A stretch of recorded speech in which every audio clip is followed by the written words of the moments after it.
Os pais ricos da minha namorada já me odiavam antes mesmo de saberem que eu existia.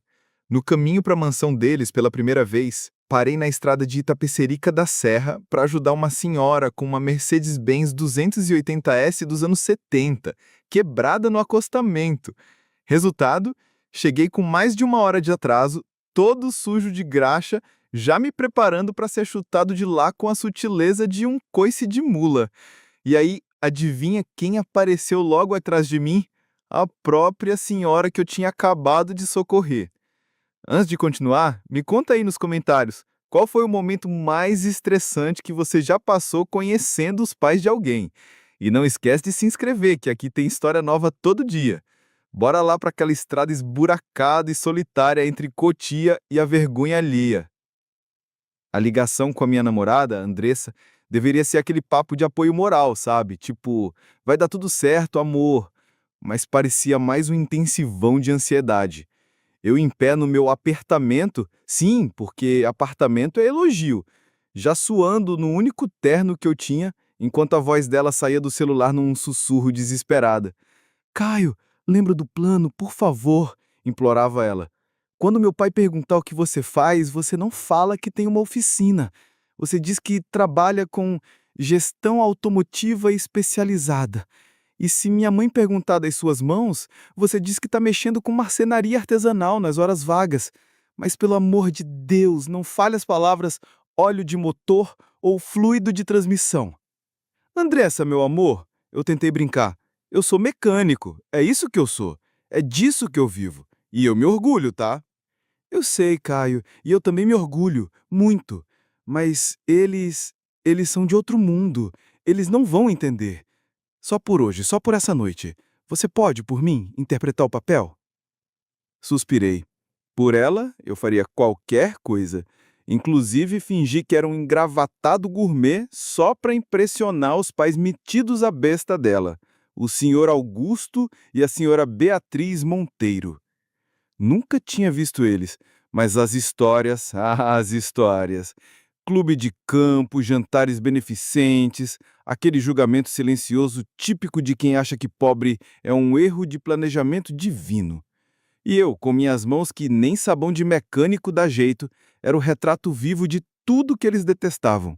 Fiquei quase 15 minutos esfregando as mãos com escova de lavar banheiro até sair até a alma. Ou, pelo menos, eu tentei.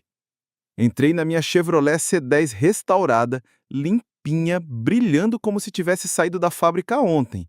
Fiz o sinal da cruz e fui. Conforme eu ia saindo da cidade e entrando na quebrada chique, tudo mudava. Os muros ficavam mais altos, os cachorros mais bem alimentados e até o mato parecia mais caro. Já estava começando a comemorar que ia chegar um pouquinho adiantado, quando fiz uma curva e... bam! Lá estava ela, uma Mercedes-Benz, linda, 2 tons, toda clássica, abandonada no acostamento, capô aberto. Do lado, uma senhora idosa com cara de quem já tinha mandado muita gente embora só com um olhar. Ela estava impecável, paletó de tweed, colar de pérolas, cabelo branco tão bem arrumado que parecia que tinha um cabeleireiro dentro da bolsa. Olhava para o motor fumegante como quem olha para uma pia entupida, sem vontade de resolver. Na minha cabeça, a voz da Andressa gritava: "Segue reto, Caio, você já está atrasado, pelo amor!" Mas a voz do mecânico que mora dentro de mim gritou mais alto. Era um clássico em apuros, e eu não ia deixar aquilo ali daquele jeito. Com o coração de bom samaritano e a paciência de quem já reformou Opala na unha, parei a caminhonete e desci, deixando o paletó no banco. "Problema, senhora?" perguntei, tentando parecer mais educado do que ameaçador. Ela me analisou dos pés à cabeça com aquele olhar de quem viu uma barata entrando no jantar. Simplesmente parou, respondeu com voz firme e chique. Fez um barulho horrível, metálico, e depois começou a soltar fumaça. "Se a senhora não se importar, posso dar uma olhada. Eu entendo um pouco desses motores antigos." Ela me encarou mais uns 5 segundos, como se estivesse decidindo se eu era bandido ou mecânico. E aí assentiu. "Fique à vontade." Abri o capô e aquele cheirinho de óleo quente e motor antigo subiu como perfume francês para o meu nariz. Uma sinfonia mecânica. Em menos de 30 segundos, achei o problema. Fio solto na tampa do distribuidor. Clássico, moleza. É só um fio solto, senhora. Em uns 20 minutos consigo deixar ela ronronando de novo. Olhei para as minhas mãos limpinhas, camisa social clara, já sabia que ia aviar obra. Vai ficar um pouco engordurado, rapaz, disse ela com um sorrisinho malicioso. Mas se conseguir fazer essa belezura andar, eu nem ligo se tiver que mergulhar na graxa com você. Peguei meu kit de ferramentas da C10, sujei as mãos, descasquei o fio e reconectei e enrolei tudo com fita isolante. Enquanto eu mexia, a gente conversava. Ela não quis saber o que eu fazia. Quis saber do carro. Sabia tudo. Era apaixonada por aquele carro.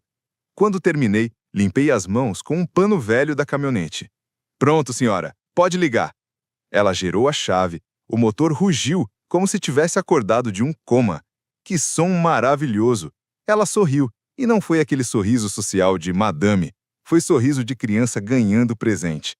Meu jovem, você é um milagreiro. Como posso te agradecer? Só de ver essa belezura rodando de novo, já valeu a pena, respondi, com o coração leve. Tenha um ótimo dia, disse ela, com os olhos brilhando. A senhora também. Ela me deu um último aceno e sumiu. Estrada fora, uma rainha em sua carruagem ressuscitada. Eu fiquei ali com um sorrisinho de satisfação, até olhar para as mãos. Preta de graxa. Minha camisa, manchada. Olhei o relógio. Socorro! Já estava 1h05 atrasado. O solo estava quase se jogando por trás das árvores. O jantar começava às 6. Fui repetindo mentalmente meu pedido de desculpas enquanto percorria os últimos 3 quilômetros até a mansão colonial no Jardim Europa. Desculpa, senhor. Era uma senhora idosa. Uma emergência real. Um carro antigo. Parecia desculpa de aluno que faltou na prova porque o cachorro comeu o caderno. Eu sabia. Aquele povo não ligava para a história boa, só para a aparência. E eu, com a cara amassada, mãos sujas e o orgulho levemente ferido, estava prestes a causar a pior primeira impressão da história da humanidade. A entrada da propriedade era marcada por 2 pilares de pedra gigantes, sem portão. Aquela típica confiança passiva-agressiva de quem tem muito dinheiro e zero medo de assalto. A entrada era um tapete de cascalho branco, que rangia alto sobre os pneus da minha velha C10, como se até o chão quisesse me julgar. Ela dirigia por uma paisagem tão milimetricamente arrumada que parecia a saída de um comercial de margarina. A estrada sinuosa entre Itapecerica da Serra e Cotia se abriu, revelando o destino final, a tal casa. Ou, melhor dizendo, a mansão, porque chamar aquilo de casa seria um desrespeito à arquitetura colonial brasileira de elite. Era uma mansão colonial de 3 andares, toda em tijolo aparente, com janelas que mais pareciam vitrine de shopping. Tudo iluminado por dentro, feito navio de cruzeiro na noite de Réveillon. Estacionei minha humilde Chevrolet C10 restaurada bem no fim de uma entrada circular que já estava tomada por sedãs alemães de grife, todos provavelmente com ar-condicionado até no banco do passageiro. Me senti um bote inflável encostando do lado de iates de celebridade. Fiquei ali por uns instantes, agarrado no volante, com o coração batendo feito escola de samba em véspera de carnaval. Peguei um guardanapo de papel do porta-luvas e tentei, inutilmente, limpar a graxa das unhas. Só consegui piorar a lambança. Respirei fundo, como quem vai pular de um trampolim, saí da caminhonete e comecei a solitária caminhada até a porta principal, tão grande que parecia entrada de catedral. Toquei a campainha. O som ecoou lá dentro, como se tivesse acionado o sino de uma igreja vazia. Esperei.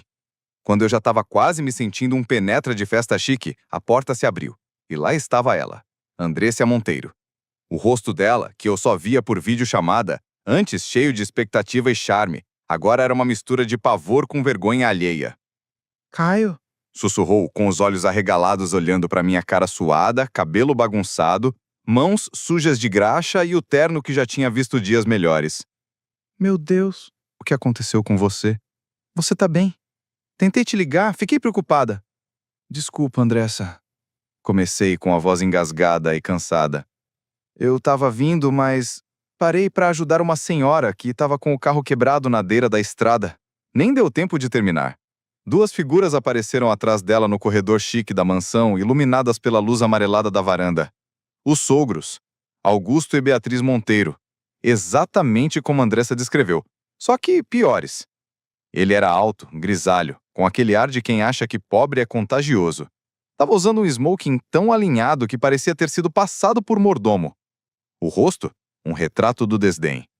Ela, toda cheia de pérolas e elegância forçada, tinha aquela expressão típica de quem cheira limão antes de falar. Puro tédio com um toque de ranço. Olharam primeiro para a filha, depois para mim. E o desprezo nos olhos deles era quase palpável, dava para cortar com faca. É ele, o mecânico, disse Augusto com uma voz arrastada, áspera como lixa grossa. Sinto muito pelo atraso, senhor e senhora Monteiro. Tinha uma senhora na estrada, o carro dela quebrou e eu senti que devia ajudar. Nem deu tempo de terminar. Augusto ergueu a mão, me cortando. A gente não gosta de desculpas, rapaz. Pontualidade, no nosso mundo, não é a sugestão, é o mínimo. Beatriz se adiantou com aquele olhar de quem reprova tudo, até o oxigênio. Observou minhas mãos sujas e soltou um sorrisinho venenoso. Andressa nos disse que você era um homem que trabalha com as mãos. E, pelo visto, você fez questão de manter isso bem visível. Que, encantadoramente rústico da sua parte. Eu congelei. Levei um tiro de escopeta carregada com arrogância e snobismo. Acho melhor remarcarmos esta visita, Caio, disse Augusto com um tom de quem cancela a entrega do supermercado. Ele nem olhava mais para mim, agora falava com a filha. Talvez quando o seu amigo souber se portar com o mínimo de dignidade que se espera nesta casa. Virou-me as costas como quem fecha a porta da geladeira. Fiquei ali, parado, engolindo a derrota com gosto de café requintado. Olhei para Andressa uma última vez, tentando pedir desculpas com os olhos, por não ser o cara que a família dela queria. Me virei para ir embora, o coração pesando feito saco de cimento. Mas aí, o som. Um ronco grave, clássico, que eu reconheceria até no meio de uma avenida lotada. O motor de um Rolls-Royce V12, ou melhor, de uma Mercedes-Benz 280S, 1975 lindamente restaurada, ecoou pela entrada da mansão. Os faróis invadiram o jardim como luz de interrogatório de filme policial. Todo mundo congelou. Augusto e Beatriz encararam o carro como se ele tivesse sido convocado por um fantasma. Andressa só observava surpresa. A porta do motorista se abriu com aquele clique elegante. Um motorista de terno escuro e boné saiu com a precisão de quem já trabalhou para presidente. Abriu a porta de trás. E aí veio a mão. Branca, fina, com um anel de safira que parecia uma pedra da lua. E então ela apareceu. Era a mulher da estrada. Sim, a mesma. Minha futura sogra foi a primeira a reagir, gritando como quem viu o diabo de salto alto. Mãe, o que você está fazendo aqui? E nesse carro velho? Eu falei para o motorista te pegar no carro da cidade. Mas Iris Monteiro, a avó de Andressa, matriarca do clã Monteiro e figura temida no raio de 10 bairros, ignorou completamente a filha. Aqueles olhos azuis claros, afiados como navalha, analisaram tudo. O genro travado de raiva, a filha sem saber onde enfiar a cara, a neta confusa e eu, sujo e todo desalinhado. Começou a subir a escada com passos decididos, como quem está indo dar bronca no síndico do prédio. De imperador, Augusto virou menino arteio. Beatriz parecia ter esquecido como respirar. Iris parou na minha frente, me olhou de cima a baixo, analisando cada detalhe como quem inspeciona uma joia rara caída na lama. Mas ao invés de me esculhambar, sorriu. E que sorriso! Era um sorriso cheio de entendimento, ironia e, ouso dizer, respeito. Respeito, Augusto, disse ela, firme, a voz soando como sino de igreja, clara e inquestionável. Beatriz. O tom não dava espaço para discussão. Foi uma ordem silenciosa. Esse rapaz, ela apontou na minha direção com uma das mãos, toda enfeitada de anéis e pulseiras que pareciam ter saído direto de um cofre. Quem você pensa que é? no meio de se desfazer dos seus bens, e ainda assim passou mais de 1 hora deitado no acostamento frio e molhado da estrada de Itapecerica da Serra, consertando meu carro depois que o motorista, que eu sempre considerei mais confiável que GPS em dia de chuva, resolveu errar o caminho como se tivesse se confundido com outro continente? Augusto Monteiro finalmente recobrou a voz, ou o que deu para chamar de voz. Um grasnado tenso e inseguro. Mãe, a gente não sabia. Ele chegou 1 hora atrasado para o jantar e ele estava todo acabado? Iris Monteiro o cortou com um gesto de mão que mais parecia um espanta-mosca de madame entediada. Acabado? Repetiu ela, erguendo uma sobrancelha com aquele humor debochado que só a matriarca rica domina. Isso não é estar acabado, Augusto. Isso é o retrato de um homem que não tem medo de botar a mão na graxa de verdade. Um homem que ajuda um estranho na estrada, mesmo que isso o faça perder um compromisso importante. Ela então mirou diretamente a filha. Isso é caráter, Beatriz. Coisa que não se compra nem com milhões em reais e que anda mais em falta nessa casa do que feijão no final do mês. Ela virou as costas para os filhos, que estavam mais pálidos que fantasma em velório, e voltou-se completamente para mim. Seu sorriso agora era doce de verdade, quase maternal. Você tem a minha gratidão mais profunda, meu filho. Você tem uma habilidade rara, e mais rara ainda. Usa ela sem esperar nada em troca. E então, ela fez algo que, naquele momento, decretou o destino do meu sogro. Ela segurou meu braço com uma força surpreendente para alguém da idade dela. Era um gesto público claro. Ela estava do meu lado. Venha, Caio. Parece que cheguei bem a tempo de te salvar de uma noite terrivelmente chata e cheia de gente te julgando. Você vai jantar comigo. Subi, meio zonzo, os degraus da mansão colonial no Jardim Europa, mas não como um mecânico de oficina de bairro, e sim de braço dado com a única mulher que fazia políticos, empresários e até juiz de tribunal recuar. O interrogatório que eu esperava nem chegou a acontecer, mas quando vi as caras de Augusto e Beatriz, tão horrorizadas quanto estátuas em velório, percebi que um novo julgamento estava prestes a começar. E, dessa vez, quem ia para a cadeira dos réus eram eles, meus futuros sogros. Entrei na mansão Monteiro não como um enxerido qualquer, muito menos como um convidado desgraçado e atrasado. Entrei de braço dado com a única mulher que mandava ali dentro. Ponto final. O ar lá dentro tinha cheiro de cera de abelha, dinheiro antigo e um leve aroma delicioso de pato assado. Um mordomo alto, magro de doer, que eu logo soube se chamar Alfredo, estava parado no saguão de mármore mais imóvel que estátua de praça. Ele olhou para as minhas mãos cheias de graxa e para o meu terno sujo com um leve terror profissional, mas logo ajeitou o rosto numa expressão neutra, daquelas treinadas em curso de mordomo chique, quando viu quem estava comigo. Senhora Iris? A senhora voltou? Sim, Alfredo, respondeu Iris animada como se tivesse reencontrado um velho camarada. Este aqui é o senhor Caio Andrade. Coloque mais um lugar à mesa à minha direita. Os olhos do mordomo arregalaram só um tico, quase imperceptível, ao ouvir isso.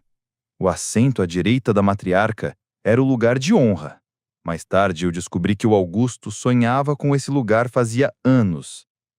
Entramos seguidos por uma procissão silenciosa e abatida. Augusto e Beatriz Monteiro, que minutos antes eram os donos da casa, agora vinham atrás, como quem foi pego colando na prova. Minha namorada, Andressa, vinha logo atrás deles com uma carinha linda e deslumbrada, tentando segurar o riso. Iris me conduziu até a sala de jantar. Aquela sala era tão grandiosa que dava vontade de perguntar se o avião pousava ali mesmo. Uma mesa gigantesca, pronta para 20 pessoas. Mas éramos só 5. Ela me levou até meu lugar de honra, e eu me sentindo um Zé Ninguém que tropeçou numa corte real e foi confundido com um príncipe estrangeiro.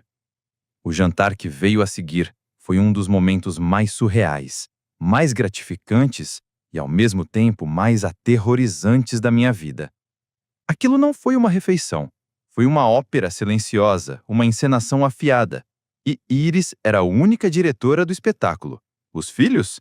A plateia, humilhada. Ela ignorou os dois completamente. Passou o jantar todo focado em mim como um laser. Não me perguntou quanto eu ganhava, nem da minha família, nem sobre planos futuros. Ela perguntou sobre mim. Então, Caio, disse ela, logo após Alfredo nos servir um vinho tinto tão escuro que parecia sangue de vampiro rico. Uma Mercedes-Benz 280S dos anos 1970. Uma máquina linda, mas temperamental. A bomba de combustível, dizem, é um pesadelo. Qual o segredo para manter a pressão constante? E então, eu contei. Falei da minha paixão, da arte de verdade, falei da simplicidade elegante de um carburador bem ajustado, da arte quase extinta de usinar uma peça na mão, da emoção de fazer um motor velho e esquecido voltar a respirar. Falei como um artesão, não como um mecânico de esquina. Ela me ouviu com olhos atentos e perguntas afiadas. Era interesse de verdade, daqueles que você não vê nem em entrevista de emprego. Até que Augusto, claramente agoniado com tanto silêncio, resolveu abrir o bico. Falando em investimentos, mãe, disse ele alto demais, tentando parecer importante. O mercado de carros clássicos pré-guerra está despencando. Iris o cortou com um gesto gélido. Augusto, por favor, estamos falando de coisas com valor real, não dessas cifras imaginárias que você vê piscando na tela. Caio é um homem que constrói coisas. Um conceito que, infelizmente, tem sido meio estranho para esta família ultimamente. Foi um tapa sem mão, tão certeiro que ele se encolheu na cadeira e ficou o resto do jantar mais calado que criança travessa. Beatriz, mais tarde, tentou puxar assunto para recuperar algum terreno. O pato está divino, não está, mãe? Eu mandei trazer de Jardins. Iris mordeu um pedaço, mastigou com calma e depois olhou para mim. Está bom, sim. Mas sabe, Caio, um motor bem regulado, salvo das cinzas por uma mão habilidosa, isso é bem mais satisfatório do que qualquer refeição chique, não concorda? Concordo plenamente, senhora, respondi com um sorriso de canto, percebendo o jogo. E foi assim. Durante o jantar, eu era o convidado de honra. Eles, naquela mansão grandiosa, eram a audiência forçada a ver a própria matriarca exaltar o homem que eles tentaram esnobar. Do outro lado da mesa, Andressa me olhava com um amor e orgulho tão intensos que eu quase derreti ali mesmo. Quando o jantar chegou ao fim e Alfredo serviu o café, Iris fez seu checkmate. Olhou para a mesa longa, para os filhos mudos e derrotados, e depois para mim e para Andressa. Faz muito tempo, disse ela, com a voz serena, mas carregada, que eu não tinha uma conversa tão decente e verdadeira nesta mesa. Isso dá esperança para uma senhora velha como eu. Então, se virou para mim com um brilho novo nos olhos, já mais profissional. Caio, meu falecido marido, avô da Andressa, era um colecionador apaixonado por carros clássicos. A coleção dele, que inclui vários veículos únicos e valiosíssimos, está guardada numa garagem climatizada ali na mansão colonial do Jardim Europa, intocada e se desfazendo aos poucos há quase 2 décadas. Ninguém naquela família tem um mínimo de habilidade ou vontade de cuidar daquilo. Ela se inclinou para frente, com aquele jeitão de executiva fazendo proposta de fusão. Acredito, disse ela, com um sorrisinho vitorioso no rosto, que acabei de encontrar um novo projeto para você. Vamos discutir os termos generosos do seu novo cargo como curador oficial da coleção de automóveis Monteiro amanhã cedo. Olha, sem vergonha nenhuma, meu queixo caiu. O Augusto e a Beatriz só encararam a cena, os rostos brancos feito leite fervido, parecendo que tinham levado um soco no meio do jantar. Ela não só me aceitou. Ela não só me acolheu na família. Ela tinha acabado de me dar um emprego, um propósito dentro daquele mundo deles, e de quebra, as chaves de uma parte valiosíssima da história dos Monteiro. O mecânico ceboso que eles quase expulsaram da casa Agora era o guardião das preciosidades da família. O silêncio que tomou conta do salão de jantar depois do anúncio da Dona Iris foi uma obra-prima. Mas não era um silêncio tenso, não. Era aquele silêncio barulhento, sabe? Do tipo que grita: o mundo do seu sogro acabou de virar de cabeça para baixo e não tem mais volta. Eu olhei para minha namorada, Andressa, do outro lado da mesa. O olhar dela era de amor puro, radiante e vitorioso. Parecia que ela tinha acabado de vencer uma final da Libertadores. Ela não estava só feliz por mim. Ela estava vingada. O homem que ela amava, que os pais consideravam um Zé Ninguém, sujo e inapresentável, acabava de ser condecorado pelo alto escalão da família. O Augusto parecia ter levado um tapa sem mão. Ficou ali, com a boca abrindo e fechando igual peixe fora d'água. A Beatriz, então, parecia uma estátua de pânico. Taça de vinho congelada no ar a meio caminho dos lábios. Perderam um rumo dentro da própria casa, na própria mesa. Foram completamente tapeados. O julgamento deles foi julgado e aprovado com louvor. Finalmente achei minha voz. Era uma voz humilde, um pouco trêmula. Senhora, eu nem sei o que dizer. Isso é uma oferta extremamente generosa, fico honrado. Besteira, rebateu ela, com um gesto de mão desdenhoso, mas com os olhos brilhando daquele jeito que mistura orgulho com travessura. Não é uma oferta generosa, Caio. É uma decisão prática. Estou salvando uma parte valiosa da história do meu marido falecido de virar poeira nas mãos de quem só vê números na planilha. Você, eu sei, enxerga alma por trás da máquina. E isso não se compra nem com todo o dinheiro do mundo. Horas depois, já nos despedindo após uma conversa maravilhosa sobre as maravilhas do motor Duesenberg da década de 30, meus sogros tentaram um último suspiro de resistência. Encurralaram a Dona Iris no saguão imenso da mansão. Mãe, você não pode estar falando sério, sibilou Beatriz com a voz baixa e cheia de veneno. Você não pode estar mesmo pensando em dar acesso à coleção do meu pai para esse mecânicozinho. É uma parte inestimável da nossa herança. A Iris virou-se e, de repente, aquela vovozinha doce que tinha me tratado como neto desapareceu. No lugar, surgiu uma aristocrata de novela das 9, daquelas que colocam medo até em síndico de prédio. Beatriz, disse ela, com a voz mais fria que geladeira desligada em julho. Vamos ser bem claras. A herança desta família não está nos carros, nas casas ou nas ações. A herança verdadeira devia estar no caráter. E isso, minha filha, esse rapaz tem de sobra. Já você e seu marido, lançou um olhar que poderia furar pneu de trator, pro Augusto, demonstraram uma falta de caráter vergonhosa esta noite. E aí se virou para mim. O Caio tem minha total e irrestrita confiança. É um homem habilidoso, decente e generoso. É uma adição bem-vinda e necessária a esta família. E vocês, a partir de agora, vão tratá-lo com o respeito que ele conquistou. Fui clara? Sim, mãe, murmurou Beatriz, olhando para o chão como se procurasse um alçapão para desaparecer. A Dona Iris sorriu para mim de novo. O Alfredo vai te entregar as chaves da garagem oeste amanhã cedo, Caio. Aproveita. Os meses seguintes foram uma revolução silenciosa. Nosso casamento foi lindo, alegre, cheio de emoção. Os sogros estavam lá, claro, com os sorrisos travados no rosto, mas educadíssimos. Parecia até que estavam na frente do RH. Estavam morrendo de medo da Dona Iris e não faziam questão de esconder. No dia seguinte à lua de mel, entrei pela primeira vez na lendária garagem W, com a Andressa do meu lado. Parecia o paraíso dos fanáticos por carro, uma catedral empoeirada e silenciosa da grandeza automotiva. Tinha Bugatti pré-guerra, Ferrari clássica, muscle car americano que parecia saído de filme dos anos 70. Era um sonho, um projeto de vida, uma alegria absurda. E agora, era minha responsabilidade, meu propósito.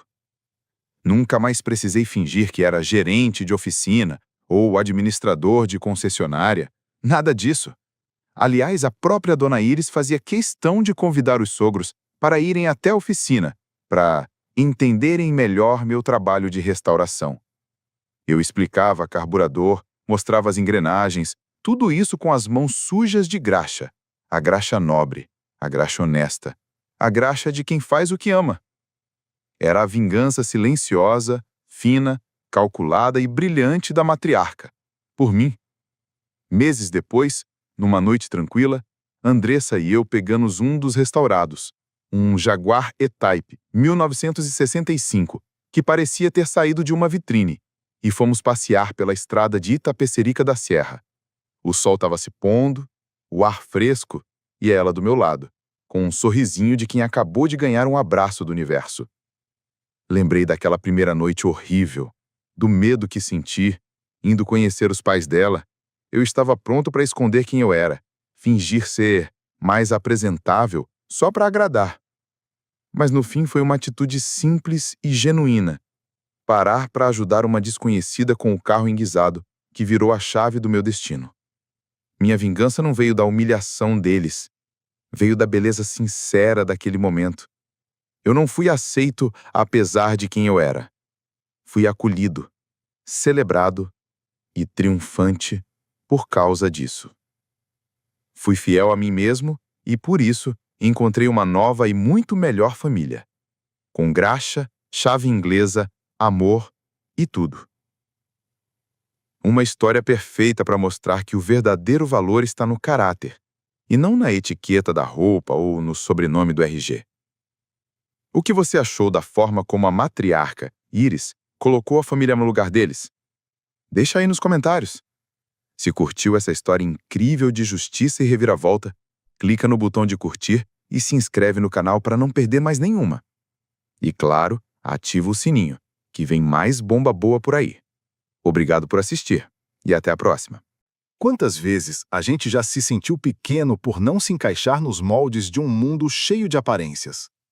Caio podia ter mentido, se escondido atrás de um título bonito, mas escolheu ser quem realmente era. E foi justamente isso que fez dele um vencedor. O mundo tenta nos convencer de que sucesso é terno, sobrenome e pontualidade milimétrica. Mas essa história mostra que caráter é o verdadeiro luxo. Iris enxergou em Caio o que muitos ignoram. Valores que não brilham no currículo, mas que sustentam a alma. A maior vitória não foi o emprego novo, nem a aceitação da elite. Foi ter vencido com dignidade, honestidade e mão suja de graxa. Porque, no fim, nada é mais poderoso do que ser fiel a si mesmo, mesmo quando o mundo inteiro quer te ver de joelhos. E isso, meu amigo, não tem preço nem pedigree que compre. Essa história ensina que quem você é de verdade vale mais do que qualquer disfarce para agradar os outros. Caio tentou seguir um plano para se encaixar no mundo dos pais da namorada, mas foi sua autenticidade, suja de graxa e tudo, que o transformou no verdadeiro destaque da noite. A vida vai sempre nos oferecer chances de abaixar a cabeça, de aceitar menos para caber num molde. Mas quando você se mantém firme em seus princípios, o universo dá um jeito de te reconhecer. Nem sempre a recompensa vem na forma de cargo ou elogio, mas vem em paz de espírito, orgulho próprio e respeito verdadeiro. E às vezes, como no caso de Caio, vem tudo isso, mais uma garagem cheia de carros dos sonhos. Ser honesto consigo mesmo pode até atrasar a chegada, mas garante que quando você chegar, seja pelo caminho certo. Agora me diz, você acha que Caio deveria ter perdoado os sogros depois de tudo? Se fosse você no lugar da Iris, teria feito o mesmo ou agido diferente? Escreve aqui nos comentários, eu quero muito saber. E não esquece, deixa também o seu comentário com uma classificação de 1 a 10 para mostrar o quanto você gostou, porque assim eu consigo trazer mais vídeos que sejam interessantes para você. Se você curtiu essa reviravolta com gosto de vitória, já clica no curtir e se inscreve no canal. Aqui a gente conta história boa com cheiro de graxa e gosto de justiça. Ativa o sininho, porque tem mais pérola vindo por aí.